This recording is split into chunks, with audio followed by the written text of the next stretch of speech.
जब हाईकोर्ट ने जब पहले इस पर रोक लगी थी, सुप्रीम कोर्ट ने हाईकोर्ट की तरफ मामला शिफ्ट किया, तब एक दिन पहले भी सर्वे हो चुका था। ऐसे में अगर आप इस लिहाज से देखें तो इसे आप सर्वे का चौथा दिन भी कह सकते हैं। और यही एक बड़ी वजह है कि वहां पर सुरक्षा व्यवस्था बेहद कड़ी रखी गई है, क्योंकि एसआई आज भी सर्वे को अंजाम देगा। टीमें वहां पर पहुंच चुकी हैं, यानी कि मौके पर टीमें पहुंच चुकी हैं और 9 बजे से सर्वे की जो है वो शुरुआत कर ली जाएगी। 12:30 बजे तक सर्वे को अंजाम दिया जाएगा, फिर उसके बाद नमाज के लिए वक्त दिया जाएगा और फिर उसके बाद फिर से दोपहर 2:30-3 बजे के करीब सर्वे की शुरुआत एक बार फिर से होगी। फॉर्म में ग्राउंड जीपीएस मशीन का, ग्राउंड पोजीशनिंग सिस्टम का और लैंड सर्वे में हमेशा इसको उपयोग किया जाता है, इसका यूज़ किया जाता है।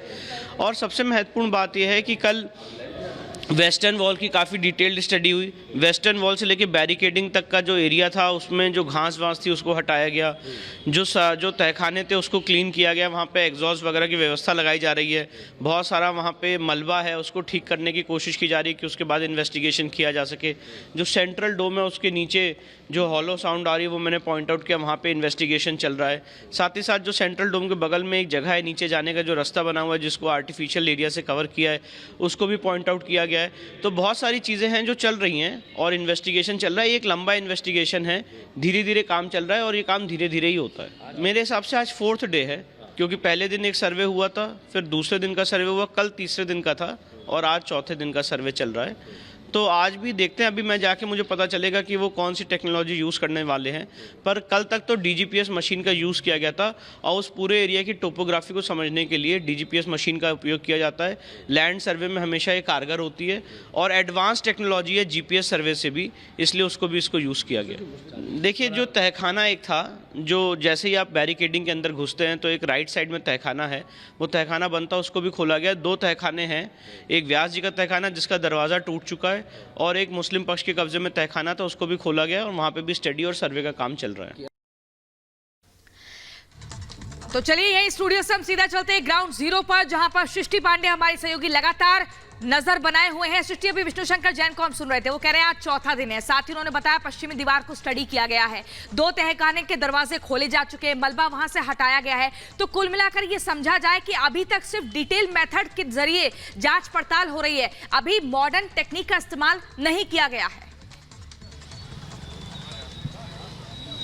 बिल्कुल प्रियंका, देखिए ये प्राइमरी स्टेज था, क्योंकि जब भी एसआई सर्वे करता है सबसे पहले जहां पर भी सर्वे करता है उस जमीन का, उस पूरे एरिया का वो स्टडी करता है कि आखिरकार किस तरीके से उन्हें सर्वे की शुरुआत करनी है। उस एरिया के नेचर को समझता है, स्केचिंग करता है, तैयारी करता है, टीमों को डिवाइड करता है, किसे किस कोने में जाकर सर्वे करना है वो सब कुछ देखता है। क्या चीज़ें ऐसी हैं जिसे खोलनी है, जैसे कल तहखाने की बात आपने देखी कि तहखाना खोला गया, मुस्लिम पक्ष के पास में चाबी थी, वो चाबी नहीं सौंपी गई थी, लेकिन कल मुस्लिम पक्ष ने ये चाबी सौंप दी है। ये बड़ी खबर हमने आपको बताई थी। और सबसे बड़ी बात कि आज मशीनों का इस्तेमाल किया जा सकता है, जैसा विष्णु शंकर जैन ने बताया। अभी कुछ ही देर में वो यहाँ पहुंचेंगे तो हम उनसे एक बार फिर समझने की कोशिश करेंगे कि आखिरकार किस तरीके से आज कौन कौन सी मशीनों का इस्तेमाल यहाँ किया जाना है, क्योंकि अब माना जा रहा है कि धीरे धीरे जो एएसआई सर्वे का स्टेज है वो अब बढ़ता हुआ नजर आ रहा है, क्योंकि 4 हफ्तों का समय इन्होंने मांगा है।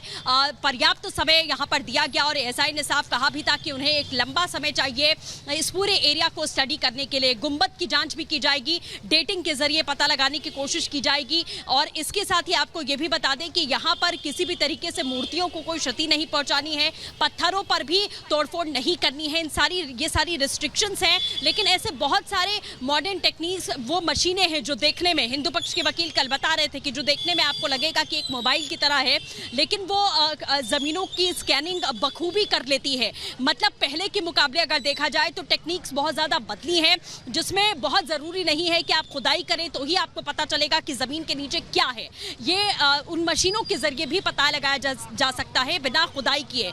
तो आज ये देखा जाएगा कि किन मशीनों का इस्तेमाल किया जाएगा। कल पश्चिमी दीवार की डिटेल में सर्वे की गई है, क्योंकि एक बड़े सबूत के तौर पर वेस्टर्न वॉल की फोटो ही दी गई थी कोर्ट में और ये माना गया था कि वो बहुत बड़ा सृष्टि आपको रोकना चाहेंगे, अनामिका पांडे भी हमारे साथ जुड़ चुकी है। अनामिका पांडे का यहाँ पर रुक कर लेते हैं। अनामिका, डिटेल आज और अच्छी तरीके से ली जाएंगी क्योंकि सर्वे का चौथा दिन और मशीनों का इस्तेमाल आज किया जा सकता है।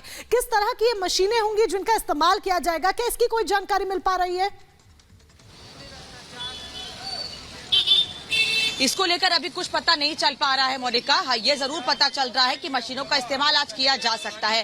खासतौर पर ये मशीनें ये होंगी जो तुरंत ये पता लगा सके कि ये दीवारें कितनी पुरानी है, साथ ही जो मिट्टी है वहाँ की वो कितनी पुरानी है। बिना खुदाई के काम करना है अभी, ये भी बड़ा चैलेंज है। अगर खुदाई करेंगे, कोई तोड़फोड़ करेंगे तो उसके पहले कोर्ट में परमिशन लेनी है।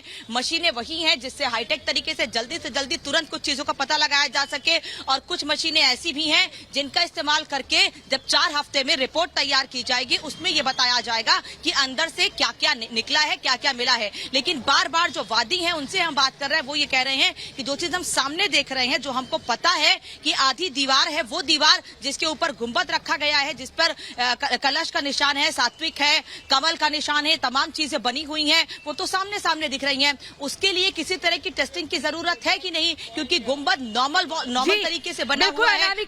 अनामिका पांडे और सृष्टि पांडे, आप दोनों बहुत ही बड़ी जानकारियां दर्शकों तक लगातार पहुंचा रही हैं। आपके पास फिर से आएंगे।